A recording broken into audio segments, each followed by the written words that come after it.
And I want to welcome you all to today's webinar, Back to Schools, hopefully back to smiles. My fingers are crossed.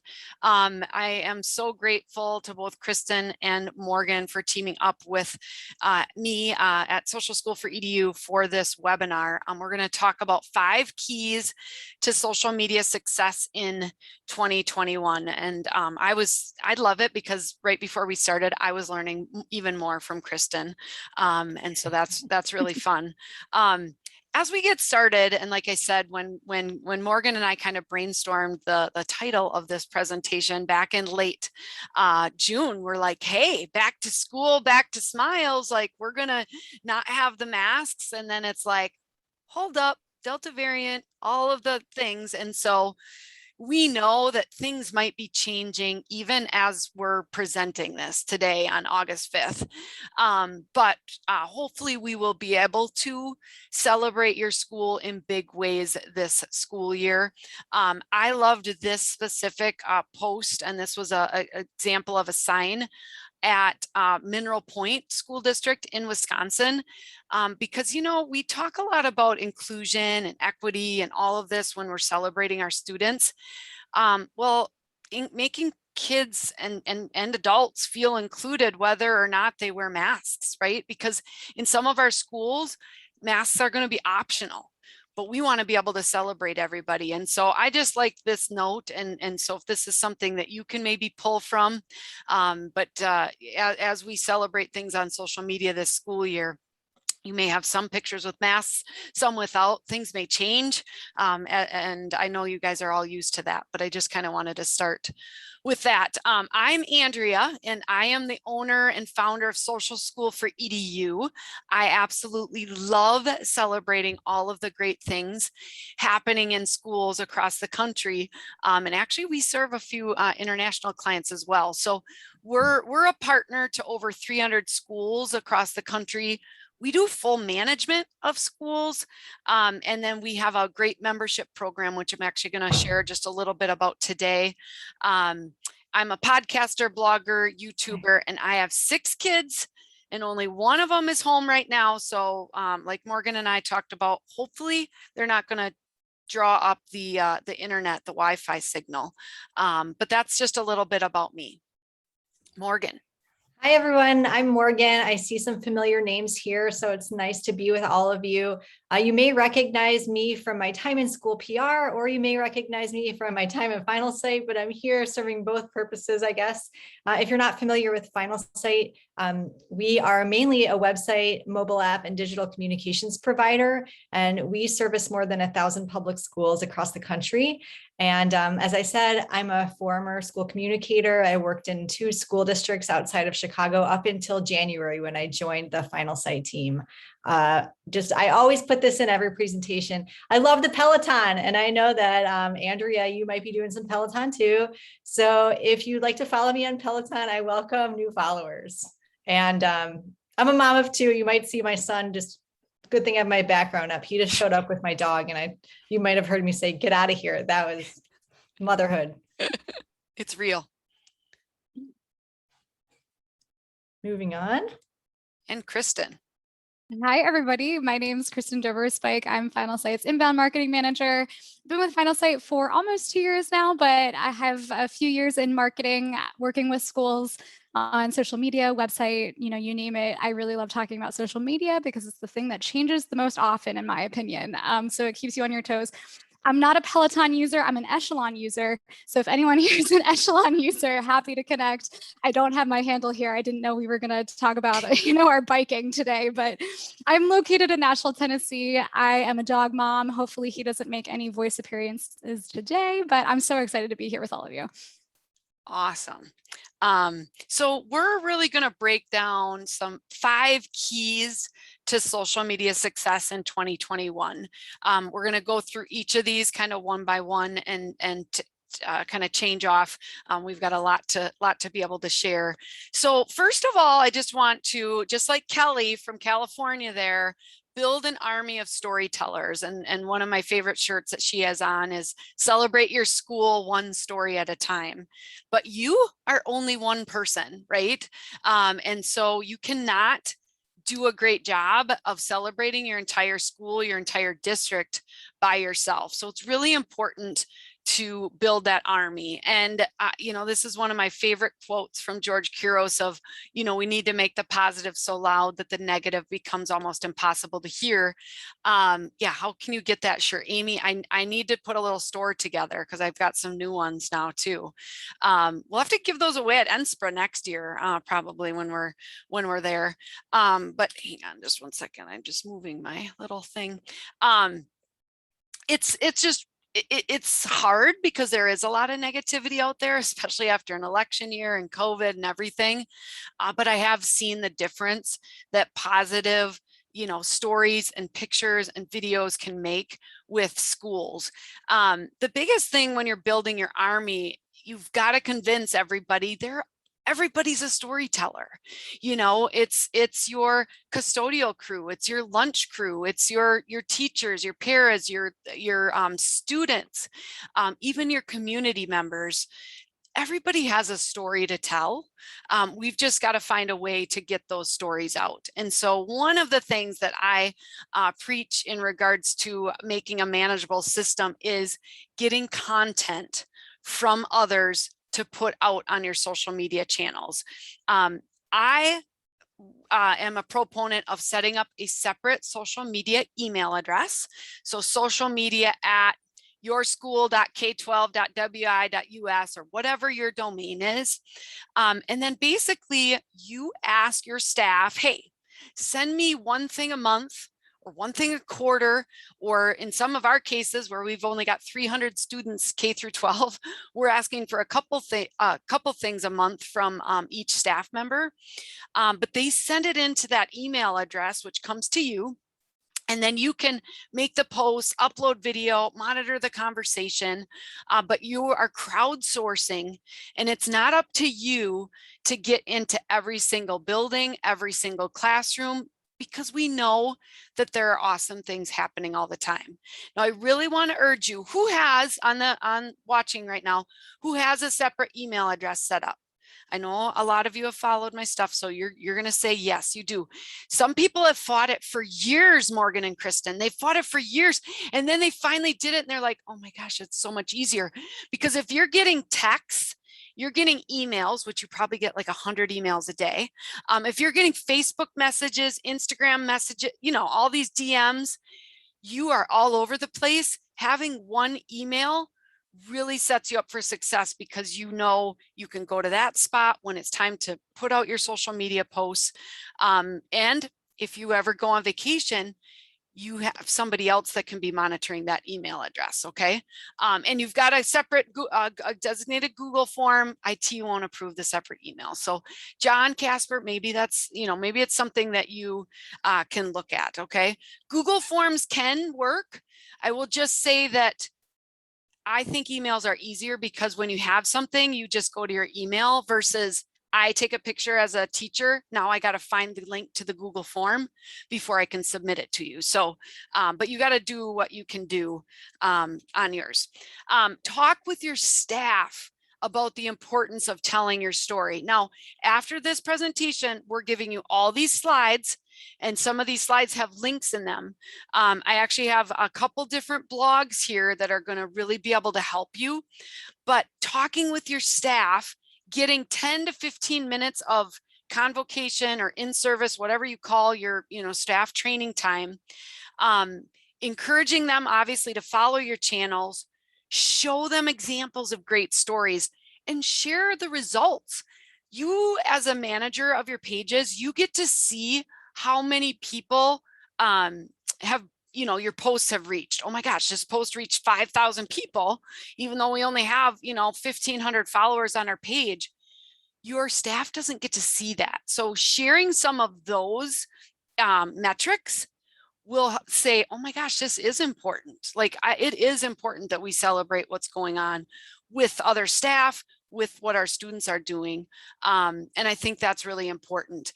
These blogs have some checklists and some different ideas. I've got a podcast episode on it as well. So really encourage you, try to talk in front of your staff about the importance of social media. And then here are just a couple quick tips, because I know all of you are going to say they are not very good picture takers, right? But we've all got a camera right on our phone. And so these are just some quick tips. If you want to use these in your own presentation, go ahead and use them. But, you know, getting in on the ground level, getting close to what you're looking at, knowing that you don't always have to stop and say cheese. You can catch students and teachers in the act of learning and celebrating and all of those things. Bird's eye view, love this, because you don't have to worry if the mask is up far enough, because it's the back of their heads. It's a bird's eye view. They just took their phone and they flipped it up top. And then zoom with your feet. You know, it's really, you know, I guess, I don't know how close we can get this year, 3 feet or 6 feet or whatever. But when you zoom with your phone, it can get pixelated. So just trying to get closer instead of all the ceiling and the desks. You know, you can almost see what that little boy is eating while they're watching that cocoon, can't you? And so that's really good. And it's exciting. I mean, they're so focused. They're really into their learning. I've got a bunch of tools that can help your staff. And so all of these are linked. If you're asking your staff to send you content, they might be like, I don't know what to send. Here's a list of 100 ideas, 50 more, some ideas for Facebook Live. So these are all free downloads, PDFs that you can share with your staff. Building your army of storytellers also goes beyond just your staff. It can get your students involved, it can get your community involved. Building around your district or school hashtag, and then making sure people know where to follow you. So this is one of my best. These stickers these are less than $20. I got this idea from a coffee shop that I walked into, and I'm like, why don't we have these on our school? So we put these on every school that we partner with for full management. And we're basically telling them, hey, follow us here. Now, make sure if you're promoting these, that you're actually posting stuff on these channels. You don't want them to look at it and be like, oh my gosh, the last post was from 2018. No, you don't want to do that. But this is great. And then just that school hashtag, it helps you find stories. It helps build unity, right? And so I can't remember, Kristen, what you just said. You described it, Kristen Boyd Edwards from Reading. You know, putting it on everything, on the backdrops, on the t-shirts, all of that. I loved it even with this post, you know, our first round draft picks with the new crew. They're putting their staff members in their gear, but they're really promoting that school hashtag. So it's more than a hashtag, it's a movement. Absolutely. And so that can be powerful, and it will help build that army of storytellers. All right, now on to planning content. Over to you, Morgan. Oh, you're on mute. Sorry. Oh. Sorry about that. The second key to social media success is planning your content. And so often I found myself as a school communicator going into social media without having a solid calendar or a solid plan on what I was posting. And it was almost like a day-to-day thing. What do I have to post today? Because I needed to make it fresh. But thinking ahead and really planning your content is really how you're going to see that engagement go up, and how you're going to see all of your hard work validated through both engagement and also people following your page and commenting, all those things. So Kristen is going to dive into what some strategies that we use at Final Sight and just best practices in general about how to plan your content moving forward for your social media pages. So I'll help click too if there's a little delay, Kristen. Yeah, a little delay. That's totally fine. So yeah, so like as Morgan said, and as Andrea's kind of going through some of these initial tips, really the goal of social media is to be social. That's really that's what you want when you're coming into social media. And I think it can be easy to fall into a pattern of only using social media when you quote unquote need to. So when you have news or when you have something going on that you feel you should be sharing, but really thinking about social media as that engagement platform to really connect with your community.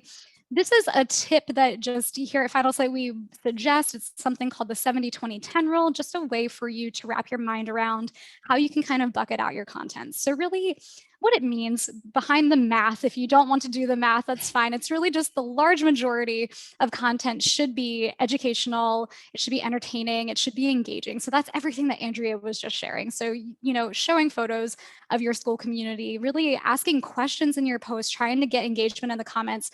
Most of your content should be in that large bucket. Now, aside from that, a little piece of that, or 20%, can be shared content from other sources, whether it's a trusted voice that you follow on social media, maybe a local organization, maybe from teachers that have, you know, really solid social media accounts. You can use about 20% of that content for shared content from other sources.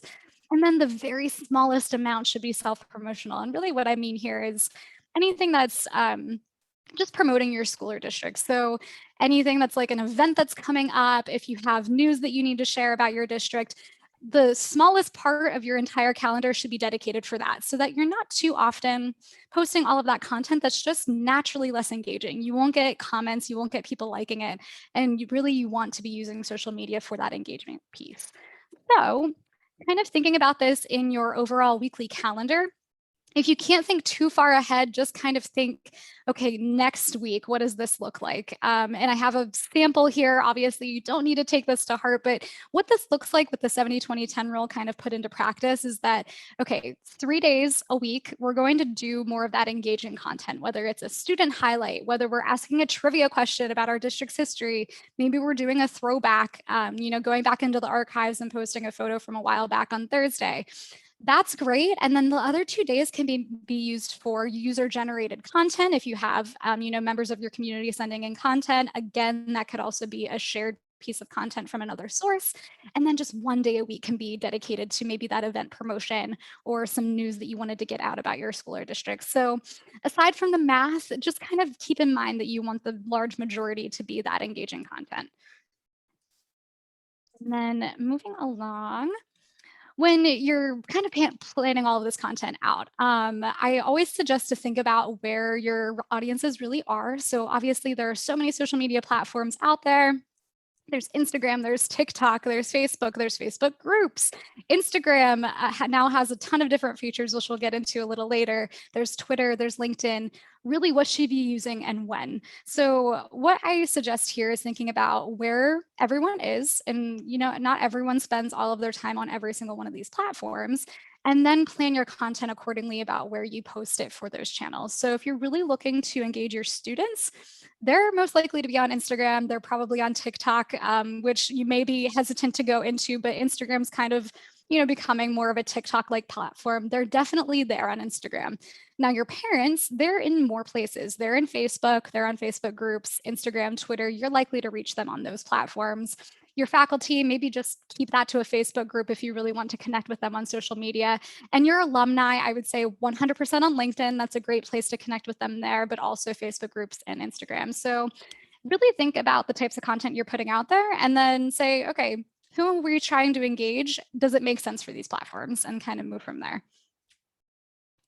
Now, last but not least, just in terms of planning out your content, every platform is different in nature, and that kind of goes back to who's on those platforms. So Facebook, again, that's kind of where your parents are. Some older generations are there. Your students probably aren't there, but Facebook in nature is a little more storytelling. Longer captions are okay. Instagram's less serious. You can have some fun there. Wittier captions, hashtags, emojis do great on Instagram. Twitter's a bit of your newsroom. So obviously short news like updates. You have a character count limit on Twitter. So really getting to the point there is, you know, best for your strategy. And then LinkedIn, of course, is professional in tone. So I always make note of this because I think it's pretty easy when you're planning out your social media calendar to put the same caption on every platform. And the reason this doesn't work is that one, different audiences are everywhere on those channels. So you may not really be hitting the right tone for those when it comes to this. But then additionally, when it comes to social media algorithms in general, say you have the same followers on Facebook and Instagram, if they see that your caption on Facebook first and then head into Instagram, they're probably not going to engage with the Instagram post because they've been there, done that. They've already seen it. So I always make this note because the smallest tweaks to your captions can make a difference for your overall engagement across all of your channels.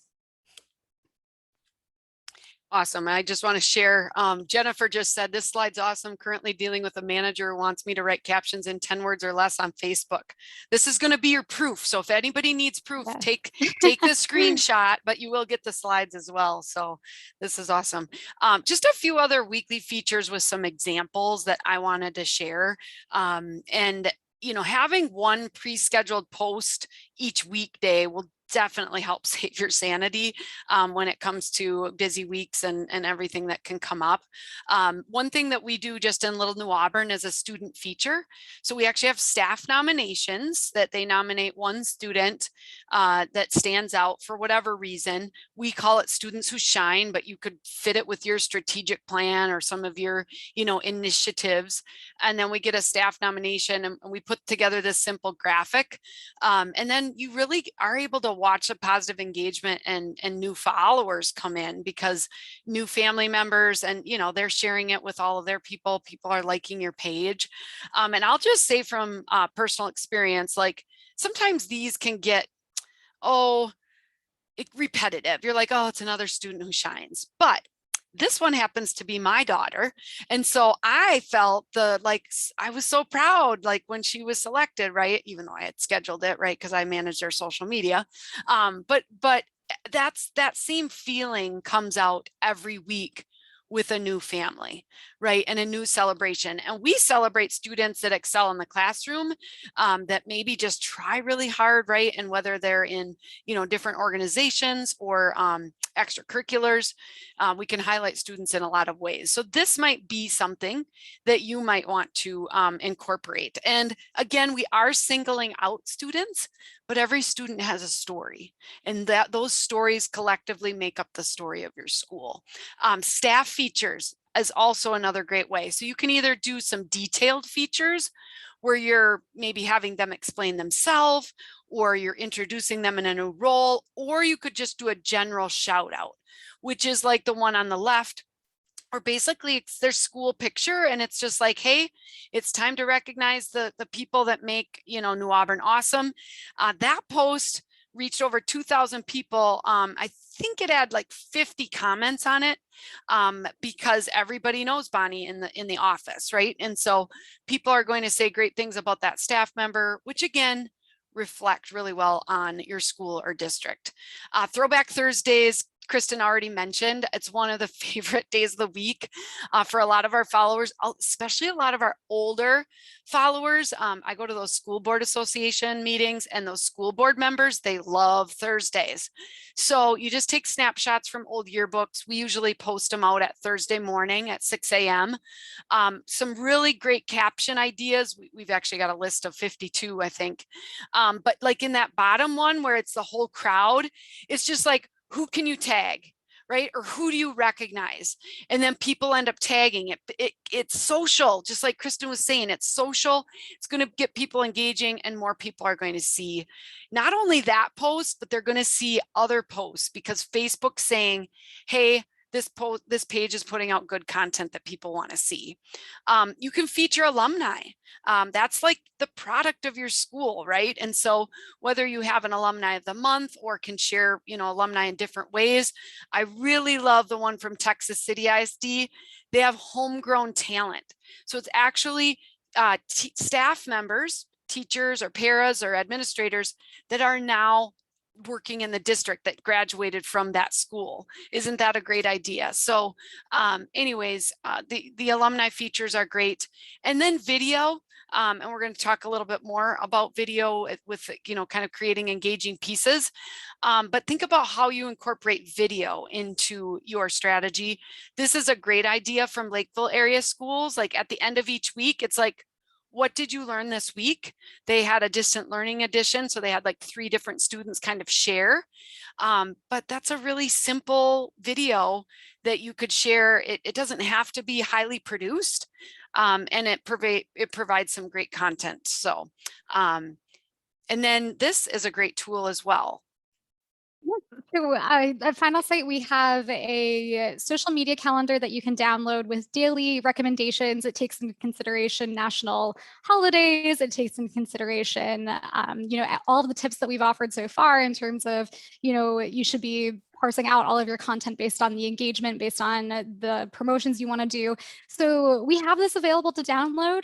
There's a link here in the presentation that goes to the April through August edition. So this current calendar goes through to the end of this month, and then the September through December 2021 edition will be coming out before the end of this month for you to download as well. And I hope it's helpful. It's very helpful, and it will be included. This link will also be included in the email that you're going to get that includes the recording and the slides. We specifically gave this link to you. So if you are stressed right now, it's like, you know, crunch time, this tool will definitely help you. And Diana, it's not going to link for you like right on the screen, but it'll link for you afterwards. Okay, so that'll be helpful. Okay, so next is time-saving tricks. And you know, I do a lot from my phone. You may do that as well. Oh, there you shared it. Thank you. So one of the tools that's great to use is Facebook Business Suite. There's so many different Facebook names, right? Creator Studio and Business Suite and the new Facebook. And but Facebook Business Suite, the app looks like this. It used to be called Facebook Page Manager. But I love this tool on my phone because it's very easy for me to, I'm sorry, I'm just moving my picture out of the way. It's very easy for me to share to both platforms if I want. Again, you have to be thinking about your captions. And so maybe you don't want to do it on the same, but in some cases, if it helps save you time, that is great. The other great thing about Facebook Business Suite, again, you can schedule posts out up to 75 days in advance, but it's also really easy to look at insights. And right from your phone, if you search to content, it'll actually bring up your most popular posts over the last 30 days. And that can be really helpful because we know that data can, like, hey, we should share more things like this, like some of our new staff features that always do really well. And by the way, the new staff features, we always end up being able to invite new followers to our page as well.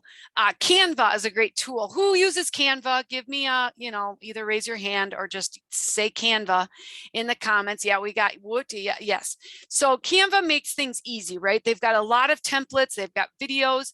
The Canva Pro lets you save a lot of your colors. It makes you feel like you're a graphic designer, even if you're not. So there's a lot of capabilities. Within my membership group at Social School for EDU, we actually have some templates that are specific to schools. And so that's something that they have access to. This is actually a cover image for your Facebook cover. And we like to change out those pictures to obviously students from our school. But Canva is a great tool. You can use it from your phone. You can use it obviously on your desktop. So, and you may use something else, that's okay. But Canva does have a lot of capabilities. Okay, text replacement. I don't know if you use this yet, but this is a game changer, especially when it comes to a long school district name that you're trying to type out a lot, or a hashtag that you want to type in a certain way. So I'm an iPhone user. If you're an Android user, I'm sorry. I think you can do text replacement on Androids, but if you just go into your settings and go to your keyboard or keyboards, you can go to what they call text replacement. And in text replacement, you're going to type out the phrase like hashtag, New Auburn or New Auburn Area School District. And then you're going to give a shortcut. And so your shortcut might be the letter N. And so when I type the letter N and put a space behind it, it's automatically going to put out that word or that phrase. So I use it for every time I type E on my phone, it puts my email in, which is awesome because isn't that a pain to type out your email all the time? Some of the other hashtags there, like My Social School for EDU. So this is a great time-saving tip to use when you're using your phone. All right. Graphic organization is also key to saving you some time. We at Social School for EDU, sometimes we're doing multiple schools. So we might have a folder for each school. You can see there Mankato and Edgar, but we're just saving some general graphics that we can use when we maybe don't have a picture. I always recommend a picture of a student or a staff member. That's always going to do even better. But you could create branded templates like this. And these are kind of the 7 or 8 that we recommend having in a folder.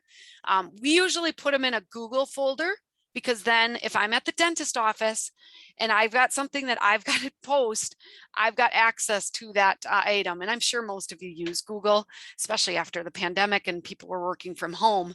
But those are really nice. So if you have time to actually create these types of graphics before the school year starts, it's going to save you time in the long run. Okay. And then finally, just a little talk about social media contributors. Like I said in the beginning, you can't do social media all alone. You need to be able to get that army of storytellers that's going to help submit content.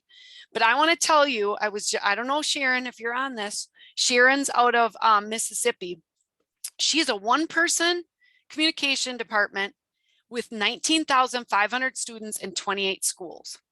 It's like, how can you even, that's just impossible to think about celebrating all of the things. And so we were really talking about, hey, either high schoolers that could help as student contributors, and just think, you could assign those contributors to the staff features, the student features, the throwback Thursdays. They could help with that general content so that you don't have to. And that's really engaging stuff. That top blog, which again will be linked at the end, you'll have access to these. That was actually hiring somebody, like a pair of, $11, $12 an hour. They hired a college student that helped as a social media intern, and she did amazing work. So that again is something that's really going to help you. And we've got some guides there that can kind of help, you through that process. Awesome. Back to you guys. All right. So social media is nothing without engagement. As Kristen said, it's really a two-way engagement platform. And it really stinks if you're putting a lot of work in there and not seeing a lot of engagement. So this section, we're going to tell you how to boost your engagement to help your school engagement grow throughout every platform. So this is just a good reminder. We've talked about this a little bit already, but social media isn't a podium for you to talk about your school. It's a place to connect with your community. So if you want one-way communication, put that on your website or send it out in an email. It's not a place for social media. You want people to comment. You want people to interact with you. That is the whole purpose of social media. And Kristen's going to share a little bit about how to boost your engagement and play well with the algorithms that are out there that can be super confusing. Yes. So I think even especially this year, social media has taken such an interesting turn across the board on all platforms where algorithms are shifting almost at a speed that it's hard to keep up with. And I know how overwhelming that can feel, but what I can say in terms of overall strategies for engagement, there are a few things that will definitely never work unless social media really takes a 360 and I missed it somewhere. But I would say number one, and this is kind of just reinforcing what we were talking about earlier, if you're only posting important announcements, if you're only having a high focus on your school or district, that's not going to get you as much engagement as it would be to celebrate your community. So that won't work. Posting infrequently and sporadically will also hurt you. So I know Andrea kind of mentioned this earlier. If someone goes to your Instagram and saw that the last post was maybe like May 2020, you're not going to get as much engagement in general because it just looks to the user who's going to your page that you are not that active. So you're probably not worth following. So posting infrequently won't work. But then on the flip side of that, which is kind of, finding this delicate balance, posting too much will also hurt you in terms of your algorithm. So what I mean by this, with any channel, basically, there's an algorithm behind it that decides what content should be at the top of someone's newsfeed. No matter what, friend-to-friend content will always be given more precedence over a business account like your school or school district. So making sure that you are posting very strategically will help. And if you're posting too much, inevitably you'll get less engagement on each of those posts, which then will tell, say, Facebook that your content is not something that people are really engaging with. So then moving forward, they won't show your content as high on the newsfeed. So being mindful of maybe only posting once per day, if you even have that, planned in your calendar on Facebook and Instagram, and not posting too often will help you kind of focus what you want your followers to actually see on that day.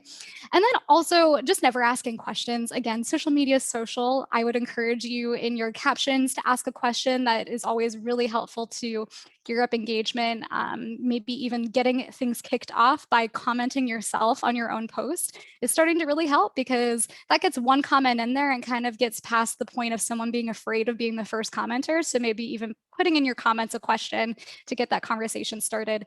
Those things are what will not work. And then on the next slide, we have some things that will work. So Morgan.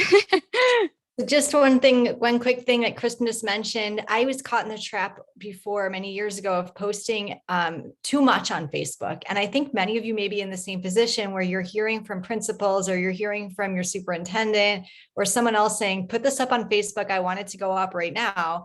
Refer back to this deck when you get those questions, because you'll have some data to inform why you should not do that, and why one post is really enough to put on Facebook, and you'll have to hold that content for a later date. So just wanted to insert that from my own experience.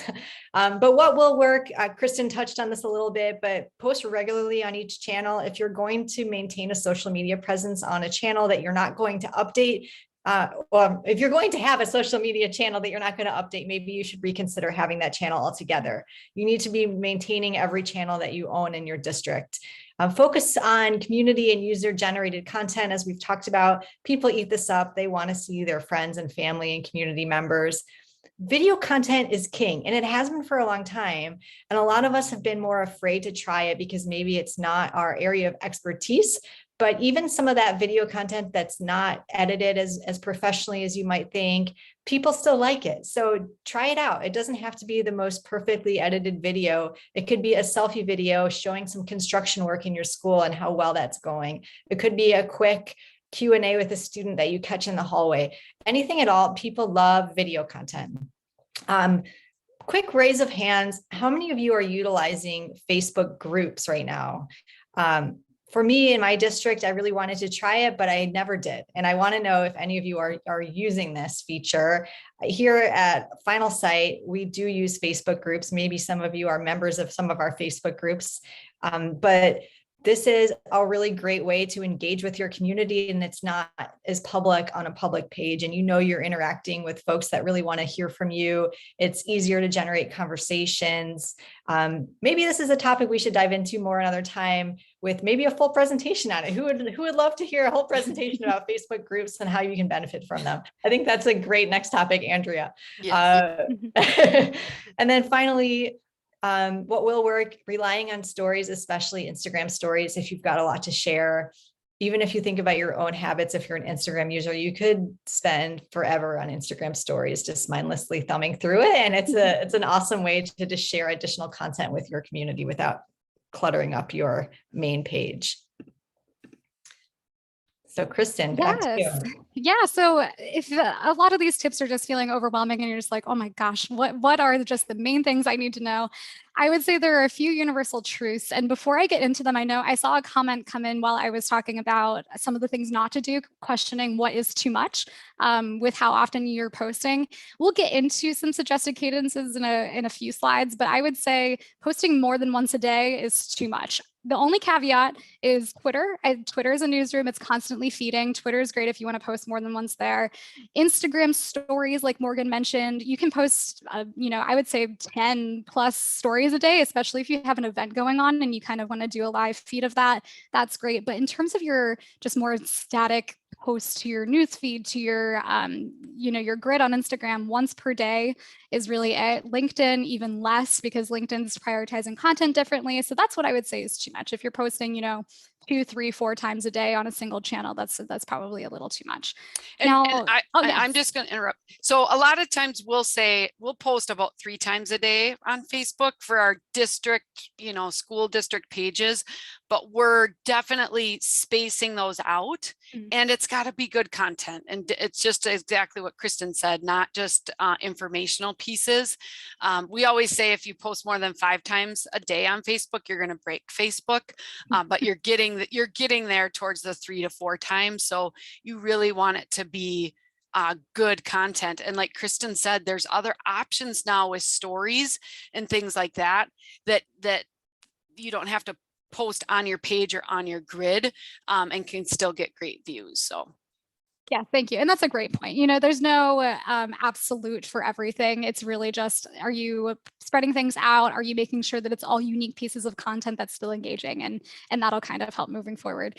Now, in terms of the few universal truths that you can take back with you, number one, I touched on this earlier, no one wants to see the same content on all platforms, and the algorithms also don't love that, just because you'll naturally not get as much engagement across every platform if you're not catering to the tone of the channel, you're not thinking about who's on that channel. So I would say this doesn't mean that you can't post about the same thing on every channel all at once. If you can and you have the time, of course, I'd recommend pulling some snippets of content, maybe switching up your captions a little bit, even switching out images if you really have the time and have those resources. That's great moving forward.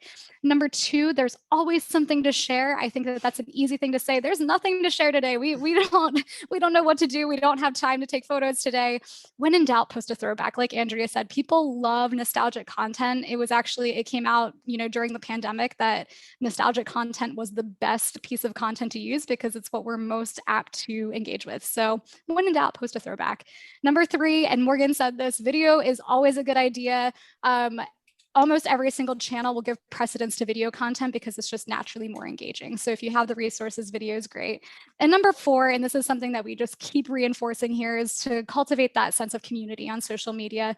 Ask questions, think about turning on reviews on Facebook, keep an eye on your Facebook groups if you have them, and always, always, always respond to comments, whether they are good or bad, because that shows social media channels that you're active, and then it also shows your followers that you are transparent and excited that they're engaging with your content. So always respond to comments. awesome. And then back to you, Morgan. Yeah. We talked about a lot of this already too, but this might be a good slide to take a picture of if you're wanting to know the cadence that we recommend. We recommend 1 time a day on Facebook, but as Andrea said, she's seen success with more than 1 time a day, but not more than 3. So take these tips with a grain of salt, and also understanding that you have only so much time and resources, and you all may have a different level of staffing or resources at your fingertips. So everything we've shared might seem like, oh my gosh, I don't know how I'm going to do all this. If you can take back one single thing we've taught you today, then that's success. But okay, moving on. 1 time a day on Instagram, but you can defer to stories if you've got a lot more to share, like that live event kind of action you can put there. Twitter, you can post more than 3 times a day if you'd like to. I think in the public school community, especially, you see a lot more engagement on Twitter. So if you're trying to engage with your staff, especially, I would definitely suggest you have a presence on Twitter. Teachers are on Twitter. They share a lot of things on Twitter. So even if you're looking for something that you can share individually as a district, go to Twitter and find your teachers, because that's where they probably are. And then 1 to 2 times per week on LinkedIn. But LinkedIn is another area that I feel that school districts are not utilizing as readily. So quick show of hands, are you using LinkedIn as a district? And maybe type in the chat if you feel like you struggle with LinkedIn or you have questions about LinkedIn. Maybe that's another session we could do, is LinkedIn for schools and how to use it properly. So I'm coming up with all kinds of things today. We're filling up our to-do list here. All right. So yeah, as I said, take this with a grain of salt, but this is based in best practice and what works in the Facebook and Twitter and Instagram algorithms. And there's a question, Kristen, they just said, do you have to post every day? What would you say about that in regards to the algorithm and things? Yes. So I would say daily is great, and with the caveat that it is quality content. I think that you can get into, I don't even want to say habit, but you can get into a mindset of thinking, oh my gosh, it's 4 p.m. We haven't posted today. We got to post something. I try not to approach social media that way, because if you miss a day, no harm, no foul. No one's going to, Facebook's not going to say, oh, they didn't post on this one day, we're going to stop showing their content. In general, try to post consistently. I think with quality and consistency, that's where you'll find you're kind of beating the algorithms rather than trying to hastily post every single day. So I hope that answers your question. Okay. Yeah, I think that's really good. All right. And then we always get this question. I don't know if you do, Andrea, asking what times of day are the best. And I think if you do a Google search, you will find all sorts of answers. You'll probably find morning, afternoon, when people are on their lunch breaks, like I have in this GIF, evening are the best. Really, it's all up to your own experimentation. Everyone's audience is different. So I would say keep an eye on your insights. If you've never dug into your social media insights, every single platform has this in your settings. And keep an eye on it. They always provide some data on what time of day people are engaging with your content, and just keep an eye, see what maybe works for you, and then experiment, try posting early in the morning, try posting later, and see where you're at. And that's my best recommendation to that question. Awesome. And Morgan, I don't know if you want to share a little bit about how you use Facebook Live. Oh, you're on mute. And sorry, I keep muting myself so no one hears my kids. So Facebook Live, I think, is one of the greatest tools we have. I think it's super engaging if you use it well. And live video is one of those things that people crave and they engage with more than video that's been pre-recorded. I used Facebook Live when I worked in a district, both during COVID and before COVID, as sort of like I highlighted different programs in the district. I invited people in. I used a platform called Be Live. It's called BeLive.tv, I think, if you want to Google it. It really helps give you a very polished and professional looking platform if you are looking for something like that. And it allows you to be kind of like Zoom, where you can be live with someone in a different space. But the cool thing about it is you can bring up graphics on the bottom of the screen. So if this was in Be Live, you would see my name as like a professional lower third on the bottom. I could have image slideshows going. I could do a lot of interesting things with it that has more limits in Zoom. So it does have a small fee attached to it, but people really liked it. They thought that we were using like professional broadcast quality streaming services, and it looked amazing on Facebook, and it just gave people a reason to tune into our page more. So it boosted our engagement other places because people knew we had this Facebook live show. You can go live much more simply than that. You can go live directly to Facebook for a lot of reasons. I've had luck live streaming things like athletic games or performances that students have. And parents just love this because, as you know, they cannot always be in school, especially during COVID when visitors are limited. So live streaming some of these events that parents can't be part of is a really important strategy moving forward. And Facebook is certainly one of those ways that you can do that relatively easily.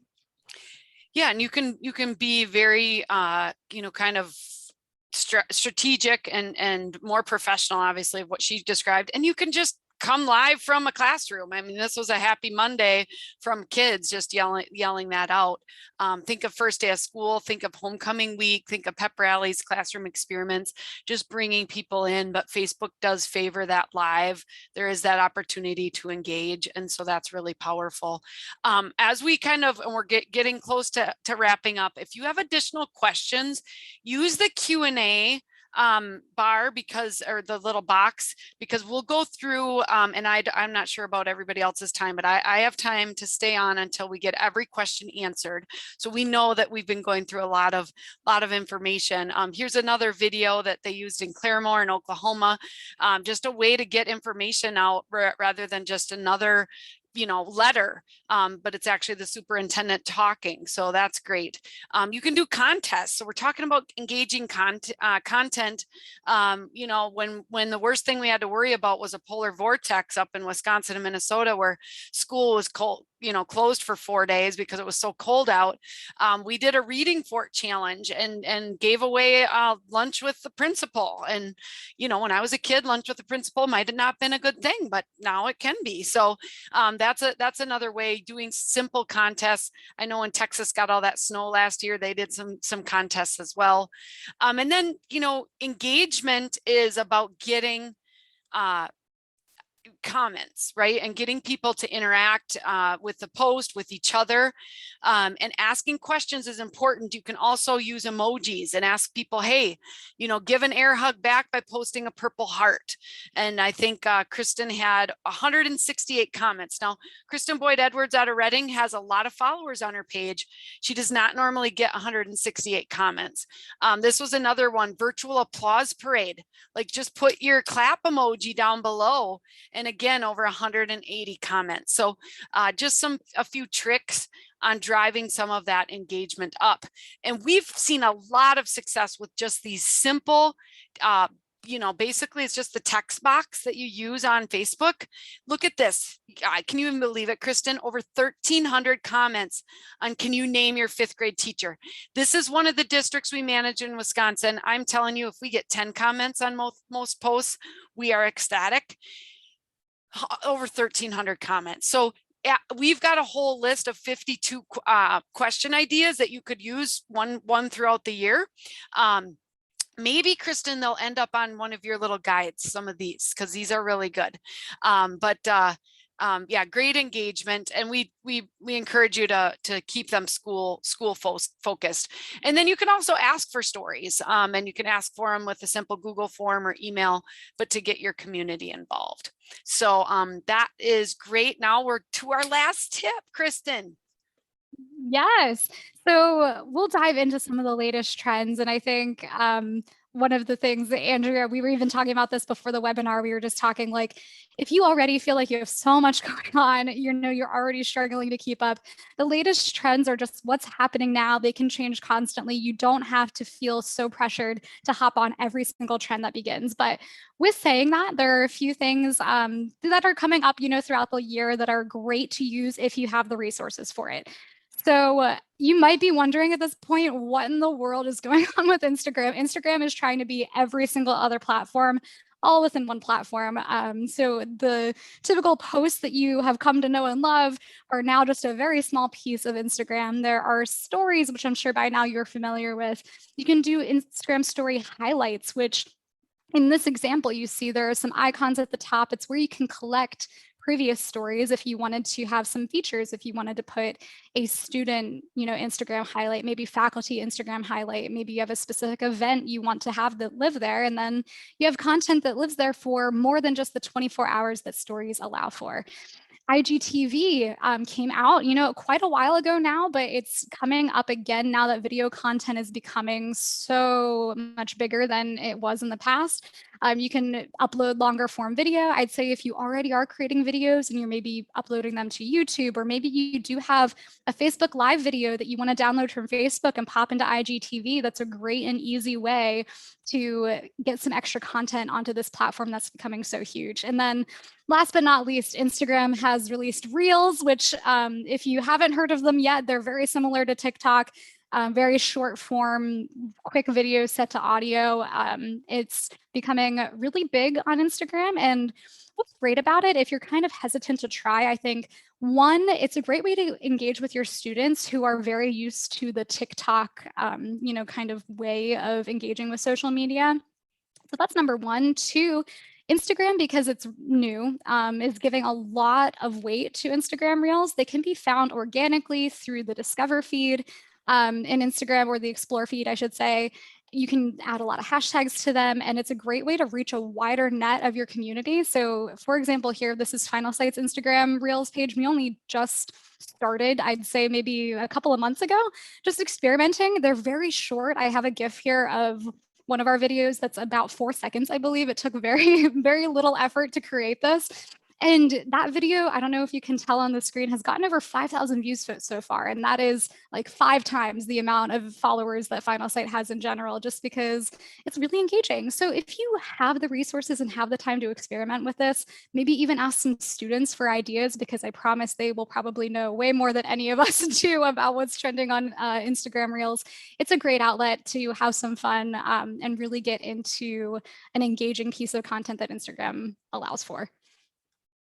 That's awesome. And I'm trying to learn as well. Instagram stories, if you're still fairly new to that, we've got a great resource here, just easy ways. And they're all videos that will show you exactly what you can use and try with those. But very easy and less intimidating, I think, than Instagram Reels. So you can definitely check that out. You can even customize your own stickers, which is really cool. And I actually learned this from one of our members. We had a little skills session on, creating their mascot with a sticker that not only they can use on their page and stories, but other people can use that as well. So that's, more of an advanced thing. But again, don't get overwhelmed with all of that. So we have some questions up and we covered a lot today. Building your army, time-saving tricks, how to plan out your content, some easy ways to boost engagement, and some of those trends. My goal for you out of this is if you can take one or two things and put that to work in your school or school district, then this is going to be a win. And again, we're going to get this recording out just before we get to some of your questions. This is Holly. Holly's a social media manager just like you in a large district, and she's got a lot on her plate. Sometimes it's a struggle to keep up, right, with everything that's happening. There is a lot of, information out there about social media, but it's not always about schools. And so one thing Holly was looking for was training, and then also a community where to ask questions, like when something happens on your page or there's a bad, comment, and how to deal with it. And so she joined our membership group, and this is an online virtual membership group that you can join. And some of her feedback, and there's hundreds of other schools in there as well. But I just wanted to offer this up to everybody listening, any new members that might want to join. We are really here to serve you, and I invite you in. It is the most popular program that we offer here at Social School for EDU. And we include monthly live webinars like what you're seeing today. We don't always do these free for everybody. We've got skills trainings that happen, which I've just asked Kristen. I'm like, Kristen, I really think we could do one on Instagram Reels and do a little training. We have a monthly roundtable discussion. It's just daily support inside of a Facebook group, and you've got access to everything I've ever created, a weekly summary email, and access for up to 3 people from your school or district get in for one low cost. So it's $795 for 12 months. And I know it might not be in your budget, but we do know that students do equal money for your district. So it can be a several 10x 10x payback.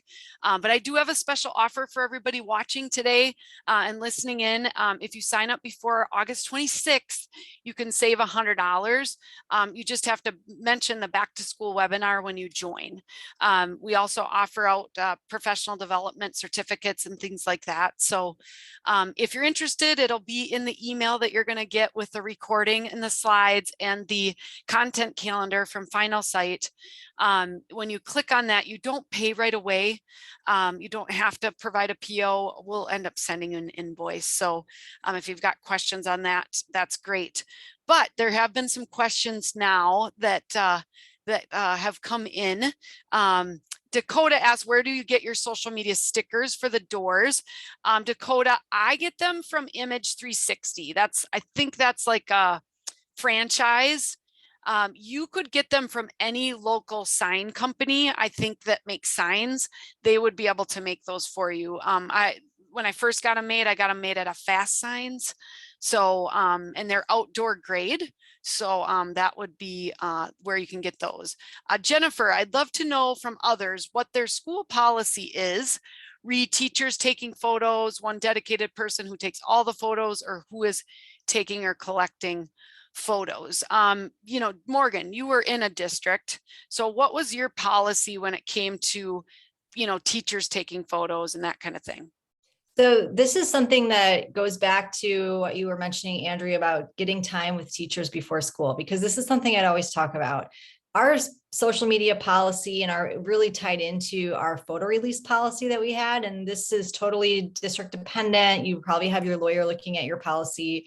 It didn't matter who took the picture as long as they were only using it on a district platform. So that would leave it open to teachers taking pictures as long as it was not posted on their personal page. And they could send it to me to post on the district page and then share it from the district page, but they could not post that picture on their own personal page because that would violate the terms. But I would really recommend working closely with your district attorney and getting that in your whatever you guys do to start the school year. I know we had them have to sign off on this before they get their class schedule to say they've approved it and that they've opted in or out of photos. But that one was really big with teachers and social media, is making sure they understood that even though they were allowed to take pictures of the kids that did not have a photo opt out on file, they were not allowed to post them on their personal pages.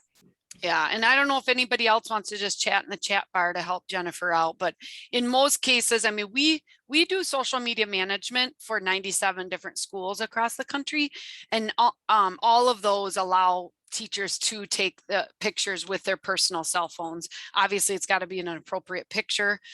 One of our districts had an issue, and at first, I think they started taking them with like a shared tablet, which actually, like iPad doesn't have quite as good of camera as a phone does.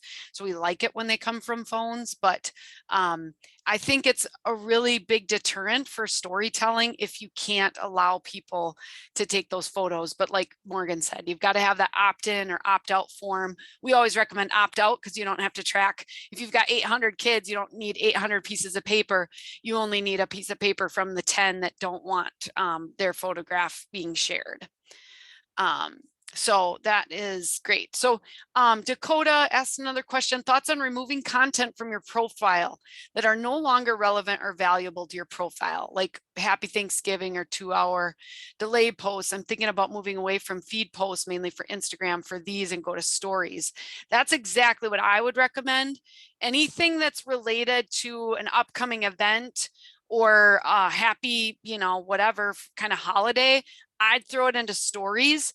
The other option, Dakota, on Instagram, you can go to a particular picture and you can archive that picture, which means it's not deleted.